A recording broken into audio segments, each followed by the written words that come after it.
الحمد لله نحمده ونستعينه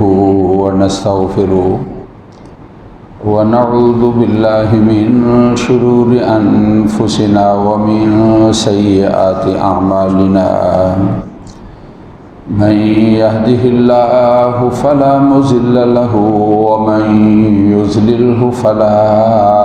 هادي له وأشهد أن لا إله إلا الله وحده لا شريك له وأشهد أن سيدنا ومولانا محمدا عبده ورسوله أما بعد فأعوذ بالله من الشيطان الرجيم بسم الله الرحمن الرحيم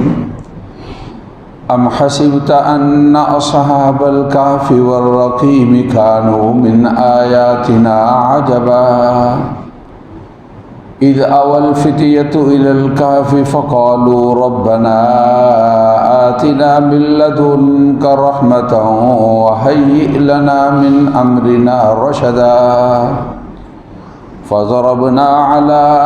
آذانهم في الكهف سنين عددا ثم بعثناهم لنعلم أي الحزبين أحصى لما لبثوا أمدا۔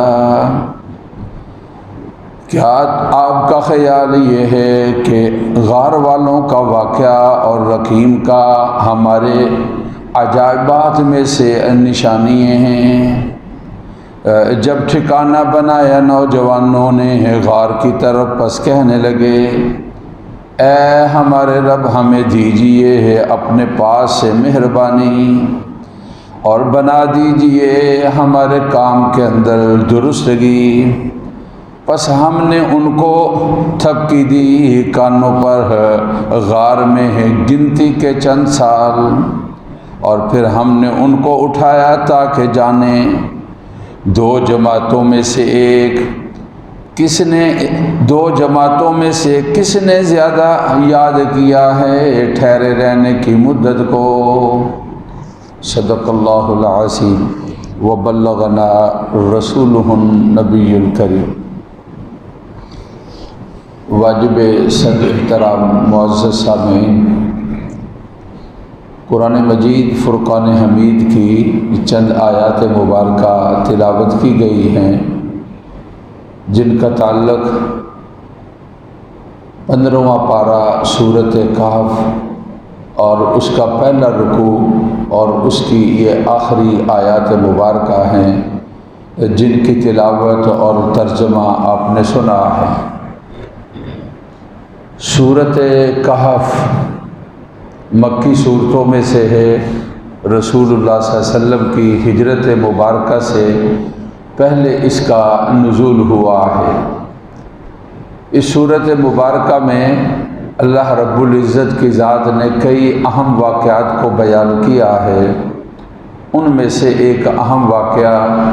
غار والوں کا ہے جن کو اصحاب کہف کہا جاتا ہے۔ چونکہ یہ زیادہ تفصیل کے ساتھ واقعہ بیان کیا گیا ہے اور یہاں بیان کیے ہوئے واقعات میں یہ زیادہ اہم واقعہ ہے، اور یہ واقعہ در حقیقت ایک سوال کا جواب بھی ہے۔ اس لیے اس صورت مبارکہ کو سورۃ کہف کہا جاتا ہے، یعنی غار والی صورت جس میں غار والوں کا تذکرہ ہے اور غار والوں کا واقعہ ہے۔ تلاوت شدہ آیات مبارکہ کے اندر اللہ رب العزت کی ذات نے یہ بیان فرمایا ام حسبت ان اصحاب الکہف والرقیم کانوا من آیاتنا عجبا، کہ آپ کا خیال یہ ہے کہ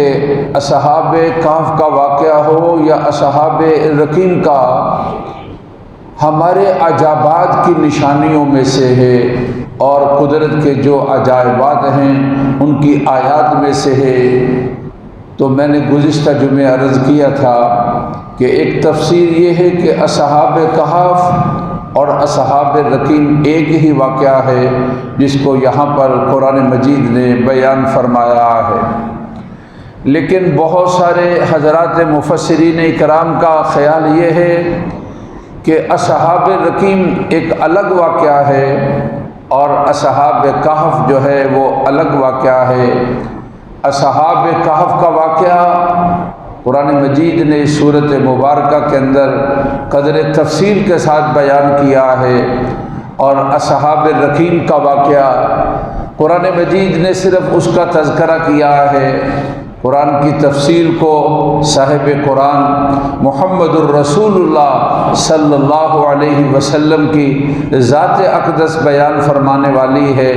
اس لیے آپ نے اصحاب رقیم کا واقعہ جو ہے وہ بیان کیا ہے۔ اور کتب حدیث کے اندر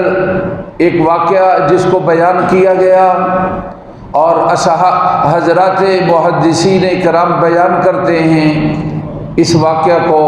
اصحاب الرقیم والا واقعہ کہا جاتا ہے، اور قرآن نے جس کا تذکرہ کیا ہے رسول پاک صلی اللہ علیہ وسلم کی ذات اقدس نے اس کی تفصیل بیان کر دی، جس کو حضرات محدثین کرام نے اس طرح بیان کیا ہے۔ 3 لوگ تھے جو تجارت پیشہ لوگ تھے، اور ان کا یہ پروگرام بنا کہ کہیں ہم سفر کریں، مقصد ان کا تجارتی غرض تھی، اور ان کا مقصد یہ تھا کہ کام کاج کے لیے سفر کرنا۔ تو رسول اللہ صلی اللہ علیہ وسلم نے فرمایا کہ جب وہ سفر میں تھے تو راستے کے اندر بارش آ گئی، آندھی آ گئی۔ اب انہوں نے اپنے لیے جگہ کو تلاش کیا کہ کچھ وقت کے لیے ہم رکیں اور اپنے کو محفوظ کریں، تو ان کو پہاڑ کی ایک غار نظر آئی، انہوں نے اپنے آپ کو وہاں پر داخل کیا اور کچھ وقت کے لیے وہاں پر قیام کا پروگرام بنایا۔ حدیث مبارکہ کے اندر ہے رسول پاک صلی اللہ علیہ وسلم کی ذات اقدس نے یہ بیان فرمایا کہ اللہ کا کرنا یہ ہوا، پہاڑی کی ایک چٹان اوپر سے گری، اور جو غار تھی اس کا جو دہن تھا اور اس کا جو وہ منہ تھا اس کے سامنے آ کر وہ رک گئی، جس کی وجہ سے وہ غار والے غار کے اندر جو ہے وہ قید ہو کر رہ گئے، اور وہ ان کے سامنے موت تھی جو ان کو انتظار کر رہی تھی، اس لیے کہ اتنا وزنی پتھر وہ 3 لوگ اس کو ہٹا نہیں سکتے تھے، اور ان کی آواز باہر نہیں جا سکتی تھی، اور باہر کوئی ان کی مدد کو نہیں پہنچ سکتا تھا۔ ایسی مشکل کے اندر اور ایسی پریشانی والی گھڑی کے اندر جب انسان کو کوئی اور سہارا نظر نہیں آتا، تو انسان کی فطرت کے اندر اللہ رب العزت کی ذات نے یہ بات رکھی ہے، جب جہاں کوئی کچھ نہیں کر سکتا تو وہاں بندے کے منہ سے نکلتا ہے، ہائے میرے اللہ، اے میرے اللہ، آپ ہی میری مدد فرما دیجئے، اور آپ ہی میری مشکل کو حل کر دیجئے، اور آپ ہی میری پریشانی سے مجھے نجات دے دیجئے۔ آپس کے اندر تذکرہ کرتے ہیں، اپنے اللہ تعالیٰ سے دعا کرتے ہیں، ایک آدمی دعا کرے اور دوسرے آدمی جو ہیں وہ اس کے ساتھ آمین کریں گے۔ اور انہوں نے کہا کہ اپنی دعا کے اندر کوئی نیکی، تم نے جو نیکی کی ہے زندگی کے اندر، جو تمہاری نمایاں نیکی ہے زندگی کے اندر، جو تمہاری یادگار نیکی ہے زندگی کے اندر، جو تمہارے سامنے سب سے بہتر نیکی ہے، اور زندگی کے اندر جب تذکرہ آتا ہے تو دل کو سکون ملتا ہے، اور دل کو ٹھنڈک ملتی ہے اور راحت ملتی ہے، خوش ہوتے ہو کہ اے اللہ تیری توفیق کے ساتھ ہم نے یہ کام کیا، ہمیں اس کے ساتھ بڑی راحت ہے، اور اس کے ساتھ بڑا سکون ہے، اور اس کے ساتھ ہمیں بڑا اطمینان ہے۔ تو کہا ہر آدمی کوئی ایسی نیکی ہے تو اس کو یاد کرے اور اپنی دعا کے اندر تذکرہ کرے، اور دوسرے لوگ جو ہیں سننے والے اس کے ساتھ اس کو آمین کہیں گے۔ ایک آدمی دعا کرتا ہے، اور کتب حدیث کے اندر یہ واقعات 3 ہیں، لیکن ترتیب کے اندر فرق ہے، اور بعض احادیث مبارکہ کے اندر ترتیب اس طرح ہے کہ پہلے ایک آدمی اپنی دعا کے اندر تذکرہ کرتا ہے۔ ہمارے خیال میں آئے گا وہ کہتا ہوگا کہ میں نے بڑی نمازیں پڑھی، میں نے بڑے نفلوں کو ادا کیا، کہ اے اللہ میں نے تیرے لیے بڑے روزے رکھے، اے اللہ میں تیرے لیے حج کرتا رہا، اے اللہ میں نے تیرا یہ کام کیا اور تیرے لیے یہ کام کیا ہے، لیکن وہ بندہ ظاہر ہے یہ نیکیاں بھی اس کے پاس ہوں گی اور یہ کام قابل فخر ہے اور ان کا تذکرہ بھی بڑی بات ہے کہ کوئی آدمی یہ سمجھے کہ الحمدللہ اتنا وقت گزرا کہ میری تکبیر اولیٰ فوت نہیں ہوئی، الحمدللہ اتنا وقت گزرا میں نے نماز کو نہیں چھوڑا، الحمدللہ اتنا وقت گزرا میں نے روزے کو نہیں چھوڑا، الحمدللہ اتنا وقت گزرا سال میں کم از کم ایک دفعہ حرمین شریفین میں جاتا ہوں اور وہاں کی زیارت کرتا ہوں، مکہ پاک کی بھی اور مدینہ پاک کی بھی۔ یقیناً یہ نیکیاں قابل فخر ہیں، یقیناً ان حضرات نے ان میں سے کوئی نیکی کی ہوگی، لیکن جو ان کے لیے قابل فخر نیکی اور جو ان کے لیے قابل تذکرہ نیکی اور ان کے لیے دعا کے اندر جس کا بیان کرنا تھا، تو ایک آدمی یہ کہتا ہے کہ اللہ آپ کے علم کے اندر ہے میں نے کام کے لیے آدمی لگائے ہوئے تھے، ایک آدمی بعد کے اندر آیا، میں نے دیکھا کہ وہ کام بڑی دیانتداری سے اور بڑی سپیڈ کے ساتھ اور بڑی امانت کے ساتھ کام کرتا ہے۔ جب اجرت دینے کا شام کو وقت آیا،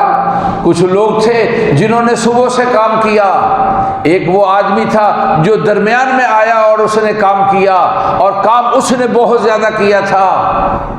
میں نے خوش ہو کر اس کو اجرت اور مزدوری سارے کام کرنے والوں کے برابر دے دی۔ تو ایک آدمی ناراض ہو گیا کہ ہم نے سارا دن کام کیا ہے، ہماری اجرت بھی اتنی اور اس نے آدھا دن کام کیا ہے اس کی اجرت بھی اتنی، اس نے مجھ سے اجرت نہ لی اور ناراض ہو کر چلا گیا۔ اے اللہ میں نے اس کی اجرت سے ایک بکری کو خریدا، چھوٹا بچہ خریدا اور وہ پلتا رہا، پھر اس سے بچے پیدا ہوئے اور وہ پلتے رہے، ایک عرصے کے بعد آیا اور کہنے لگا او اللہ کے بندے میں نے تیرے پاس مزدوری کی تھی اور میں نے تم سے اجرت نہیں لی تھی اور آج میری ضرورت ہے اور میں اپنی اجرت لینے کے لیے تیرے پاس آیا ہوں اور میری اجرت کو دے دیجیے۔ حدیث پاک کے اندر آتا ہے کہ آپ صلی اللہ علیہ وسلم نے فرمایا کہ وہ آدمی کہتا ہے کہ اللہ مجھے تو اس کی شکل بھی بھول گئی تھی اور مجھے تو اس کا یعنی اب وہم و گمان نہیں تھا اور اس کا خیال نہیں تھا، لیکن جب میں نے غور کیا تو مجھے اس جھرلیوں کے اندر اور چہرے کی اس بڑھاپے والی کمزوری کے اندر مجھے اس کی جوانی والا وہ چہرہ یاد آیا کہ واقعی اس آدمی نے میرے پاس کام کیا تھا۔ میں نے کہا یہ جانور سارے کے سارے تم لے جاؤ۔ وہ کہنے لگا اللہ کے بندے تم کیا کہہ رہے ہو، میں نے تو تھوڑی دیر کام کیا تھا اور میری تھوڑی سی مزدوری اور اجرت ہے۔ کہا کہ تیری اجرت میں اللہ نے برکت ڈالی اور یہ سارا کچھ تیرا ہے، لے جاؤ تمہیں اجازت ہے اور یہ سارا مال تم لے لو۔ اور وہ آدمی کہتا ہے اللہ میں نے یہ کام صرف تیری رضا کے لیے کیا تھا اور میں نے یہ کام صرف تیری خوشنودگی کے لیے کیا تھا،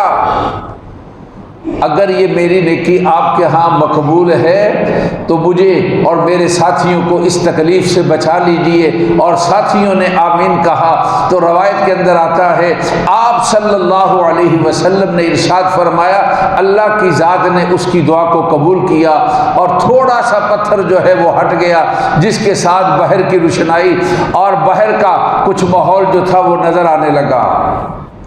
لیکن اتنا نہیں تھا کہ یہ لوگ باہر نکل سکتے۔ اب دوسرے کی باری آتی ہے اور وہ دعا کرتا ہے اور اپنی نیکی کو یاد کرتا ہے اور دعا کے اندر اپنی نیکی کا تذکرہ کرتا ہے۔ نمازیں بھی، روزے بھی، حج اور عمرے بھی اللہ تعالیٰ کے ہاں ان کا بڑا درجہ اور رتبہ اور مقام ہے، لیکن اللہ کی مخلوق کے ساتھ کوئی مہربانی کرنا، اللہ کی مخلوق کے ساتھ کوئی شفقت کرنا اور مخلوقات میں سے خاص طور پر انسانوں کے ساتھ کوئی شفقت کرنا، مخلوقات میں سے جاندار مخلوق کے ساتھ شفقت کرنا اور ان میں سے خاص طور پر انسانوں کے ساتھ مہربانی اور شفقت کرنا، اللہ تعالیٰ مالک ہیں اور اللہ تعالیٰ کی یہ ساری چیزیں ہیں۔ جیسا کہ ہم کوئی ہماری چیز کے ساتھ مہربانی کرتا ہے ہمیں وہ بڑا اچھا لگتا ہے، ہماری کسی چیز کی تعریف کرتا ہے، ہماری کسی بات کا تذکرہ کرتا ہے،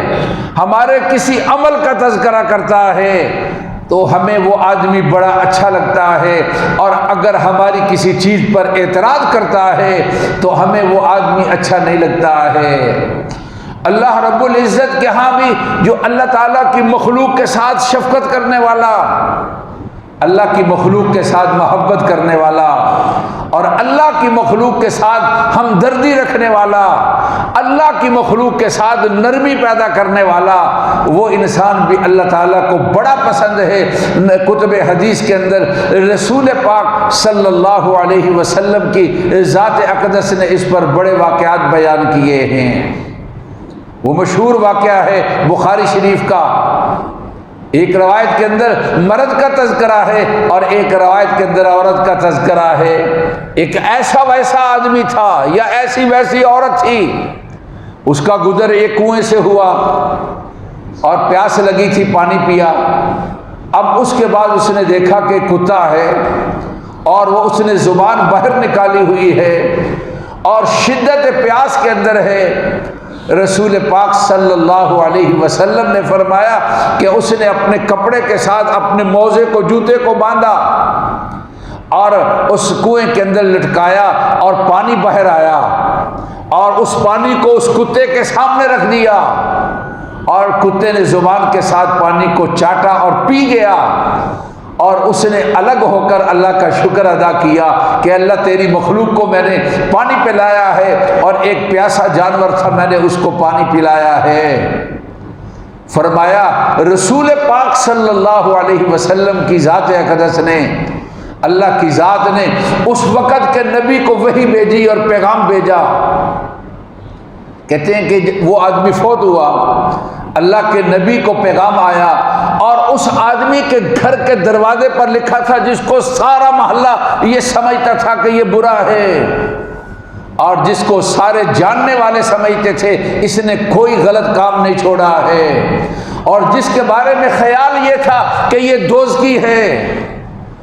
اللہ کی ذات نے عجیب منظر دکھایا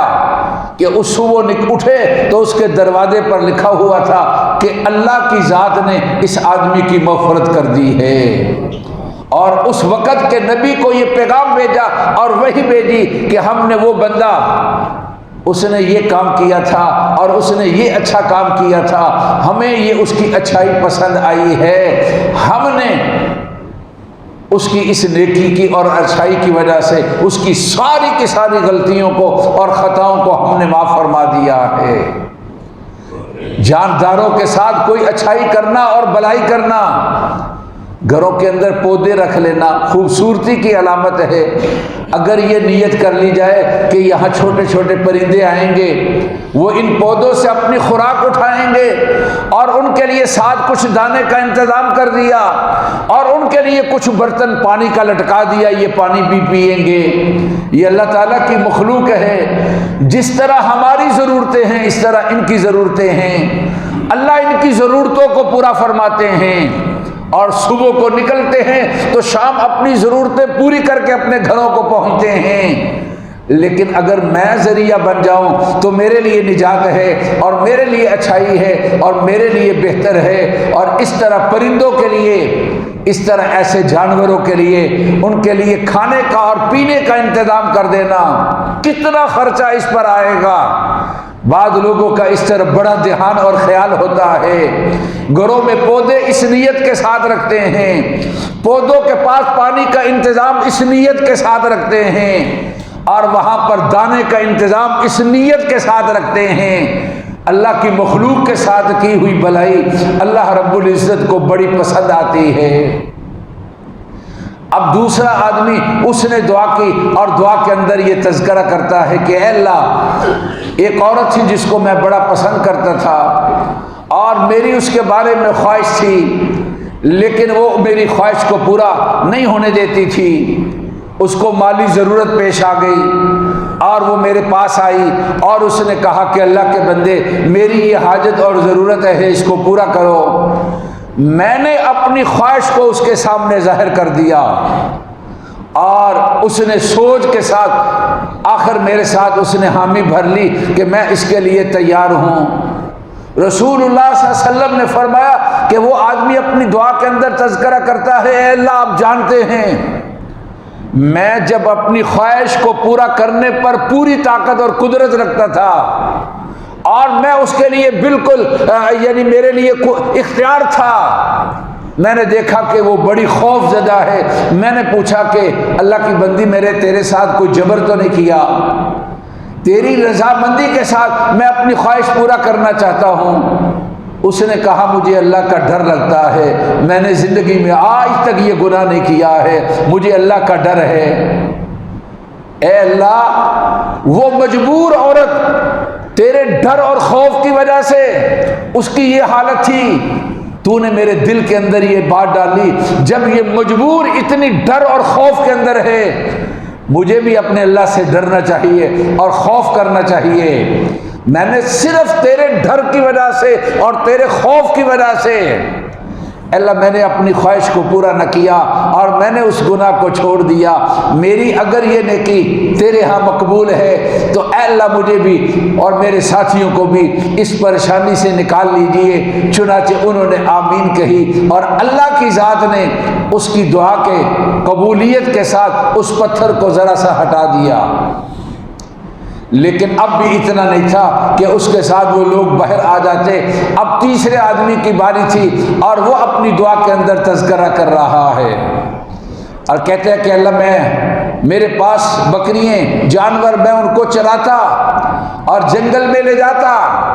رات جب واپسی ہوتی اور میں ان کا دودھ نکالتا تو میری عادت یہ تھی کہ بچوں سے پہلے میں اپنے والدین کو دودھ دیتا اور میرے والدین جو ہے وہ دودھ نوش فرماتے تھے۔ ایک دن کہا سالی کا زمانہ تھا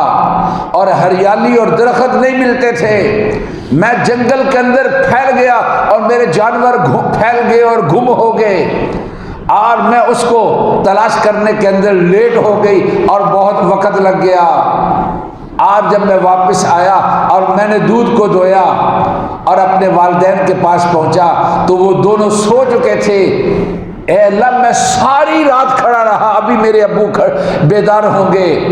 اور ابھی میری والدہ محترمہ بیدار ہوگی اور میں ان کے لیے دودھ پیش کروں گا، لیکن وہ ساری رات بیدار نہیں ہوئے اور میں کھڑا رہا دودھ لیے ہوئے کہ پہلے میں نے ان کو دینا ہے اور بعد میں خود پینا ہے۔ میرا جو اپنے والدین کے ساتھ یہ رشتہ اور یہ تعلق اور میری یہ نیکی ہے اللہ اگر آپ کے ہاں قبول ہے تو میری اس تکلیف کو اور میرے ساتھیوں کی اس تکلیف کو دور کر دیجئے۔ رسول پاک صلی اللہ علیہ وسلم کی ذات اقدس نے ارشاد فرمایا، اللہ کی ذات نے اس کی دعا کو بھی قبول فرمایا اور پتھر کو اور اس غار کے منہ سے ہٹا دیا اور اس طرح وہ لوگ جو ہے وہ رہائی پاتے ہیں۔ یہ ہیں جن کو قرآن نے ارشاد فرمایا ام حسبت ان اصحاب الکافی والرقیم کانوا من آیاتنا عجبا، لوگوں تمہارا خیال یہ ہے اصحاب کہف کا واقعہ ہو یا اصحاب رقیم کا واقعہ ہو، یہ ہماری قدرت کی عجیب نشانیوں میں سے نشانی ہے اور قرآن مجید کے اندر اصحاب کہف کا تذکرہ ہے اور رسول پاک نے اپنی حدیث مبارکہ کے اندر اصحاب رقیم کا تذکرہ کر دیا۔ یہ تین لوگوں کا واقعہ جو کتب حدیث کے اندر ہے ان کو اصحاب رقیم کہا جاتا ہے۔ میرے اور آپ کے لیے یہ سبق ہے کہ بعض نیکییں انسان کے گناہوں کو مٹا دیتی ہیں اور بعض نیکییں بندے کو تکلیف اور عذاب سے بچا لیتی ہیں، خاص طور پر وہ نیکییں جس کا کسی جاندار کے ساتھ اللہ تعالیٰ کی مخلوق کے ساتھ، خاص طور پر وہ نیکییں جس کا تعلق کسی انسان کی راحت کے ساتھ اور خاص طور پر وہ نیکییں جن کا تعلق انسان کے والدین کے ساتھ ہے، اللہ تعالیٰ عذاب سے اور اللہ تکلیف سے اور اللہ پریشانیوں سے ان نیکیوں کی وجہ سے محفوظ فرماتے ہیں۔ قرآن مجید کے اندر ارشاد خدا بندی ہے ان الحسنات یذہبن السیئات، جو نیکیاں ہیں وہ برائیوں کو اور گناہوں کو مٹا دیتی ہیں اور ختم کر دیتی ہیں۔ رسول اللہ صلی اللہ علیہ وسلم نے ارشاد فرمایا بر الوالدین، والدین کے ساتھ اچھائی کرنا، اللہ تعالیٰ اس کے ساتھ عمر میں اضافہ فرماتے ہیں۔ یہ نیکیاں جن کا اللہ تعالیٰ کی مخلوق کی راحت کے ساتھ تعلق ہے، اللہ تعالیٰ کو بہت پسند ہے۔ ایک حدیث مبارکہ کے اندر ہے رسول پاک صلی اللہ علیہ وسلم نے فرمایا ایک آدمی کی فتیدگی کے بعد اللہ تعالیٰ نے اس کے حالات کو فرشتوں سے پوچھا، اور پھر اس آدمی سے اللہ تعالیٰ مخاطب ہوئے تو کہا کو کوئی تیری نیکی تم اس کو یاد کرو۔ وہ کہنے لگا میں اللہ تعالیٰ مجھے آپ نے دولت اور مال دیا ہوا تھا، اور میں نے اپنے نوکر چاکروں کو یہ کہا تھا اگر کوئی مال والا آدمی آ جائے اور کوئی اگر وہ وقت چاہے تو اس کے لیے مہلت دے دو، اور اگر کوئی تنگ دست آئے اور اس کے پاس پیسے نہ ہو اس کو معاف کر دو۔ میری یہ نیکی ہے۔ اللہ تعالیٰ یہ ارشاد فرمائیں گے، رسول اللہ صلی اللہ علیہ وسلم نے فرمایا جب تو میرے بندوں کے ساتھ اس طرح راحت کا اور آسانی کا معاملہ کرتا تھا، جا میرے بندے ہم نے تیری ساری غلطیوں کو معاف کر دیا اور تیری اس نیکی کی وجہ سے ہم نے تمہاری مغفرت کر دی ہے۔ نبی کریم صلی اللہ علیہ وسلم کی ذات اقدس نے ارشاد فرمایا۔ اصحاب کہف کا واقعہ پھر آگے قرآن مجید شروع کرتا ہے۔ یہ سورۃ کہف جس کے اندر یہ واقعات ہیں اصحاب کہف اور رقیم، جو جمعے والے دن اس کی تلاوت کرتا ہے، گزشتہ جمعے سے اس جمعے تک اللہ اس کے سارے گناہوں کو معاف فرما دیتے ہیں۔ جو جمعے والے دن اس کی تلاوت کرتا ہے، اللہ اس جمعے سے آئندہ جمعے تک فتنوں سے اس کی حفاظت فرماتے ہیں۔ اگر دجال ظاہر ہو جائے اس کے فتنے سے بھی اللہ تعالیٰ محفوظ فرمائیں گے۔ جو آدمی جمعے والے دن اس سورۃ مبارکہ کی تلاوت کرتا ہے، قیامت والے دن